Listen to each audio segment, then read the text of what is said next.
చాలా ఎనర్జీ ఉంది, సూపర్. నా పేరు శౌర్యమ్మ. గురుజీ వాళ్ళు నాకు మంచి అవకాశం కూడా ఇచ్చేశారు. Thank you Guruji.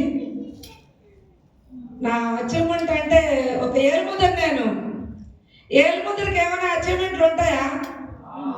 హలో, నాకు ఒక పాస్పోర్ట్ అంటే కూడా ఏం తెలియదు అన్నట్టు. మొదట ఫారెన్ టూర్కి ఇన్ అయిపోయాను అన్నారు. ఇన్ అయ్యారో లేదో నాకు తెలియదు. ఇన్ అయ్యాను అన్నారు, కానీ పాస్పోర్ట్ అప్లై చేసుకోమన్నారు గురుజీ. పాస్పోర్ట్ అన్నా నేను. మా ఇంట్లో 6 పాస్పోర్ట్లు ఉన్నాయి గురుజీ, 100 కారు ఇచ్చారు అన్నాను. ఎన్ని పెట్టమంటారు గురుజీ వాట్సాప్ కన్నాను. మేడం అది కాదు, మీకు అర్థం కావట్లేదు అంటారు. గురుజీ చాలా ఉన్నాయి గురుజీ, 100కి ఇప్పుడు 8 కొడుస్తున్నారు అన్నారు. అది కాదు మేడం, మీకు అర్థం కావట్లేదు, చదువుకున్న వాళ్ళు ఎవరైనా ఉన్నారా అన్నారు. వెంటనే మా చిన్న బాబు అక్కడి నుంచి రోడ్డు మీద నుంచి వస్తున్నారు. బాబుకి ఏమని చెప్పారు, సో పాస్పోర్ట్ అంట. పాస్పోర్ట్ ఇప్పుడు కూడా రావట్లేదు పదం. పదము రాని వ్యక్తిని తీసుకెళ్ళి వేరే కంట్రీలకు తిప్పుతుంది.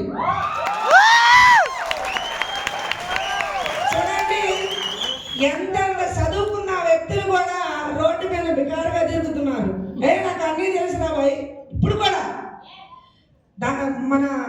మన జనాల్లో కూడా ఉన్నారు కొంతమంది, అలాంటి జనం కూడా ఉన్నారు. కానీ ఎవరిని మనం తప్పు పట్టద్దు. కానీ ఇంత గొప్ప అవకాశం దట్ ఈస్ సేఫ్ షాప్లోనే వస్తుంది. ఇంతకుముందు చెప్పారు కదా, ఇవన్నీ అచీవ్మెంట్లు అనే కార్లు, ల్యాప్టాప్లు, ఇవన్నీ చిన్న చిన్నవే చేస్తే ఫ్లైట్లో తిరుగుతాం రానున్న రోజుల్లో. నేను మాత్రం హెలికాప్టర్ ఖచ్చితంగా ఉంటాను.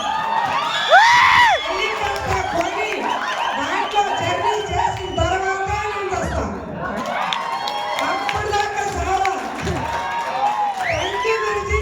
నా పెద్ద అచీవ్మెంట్ నాకు పారంటీ. నాకు ఇలాంటి పెద్ద స్టేజీ మీద సన్మానమే నాకు పెద్ద అచీవ్మెంట్. ఎందుకంటే బిఫోర్ సేఫ్ షాప్ ముందు నేను రియల్ ఎస్టేట్ చేస్తుండే. డబ్బు మ్యాటర్ కాదు, ఎక్కడైనా సంపాదించవచ్చు. కానీ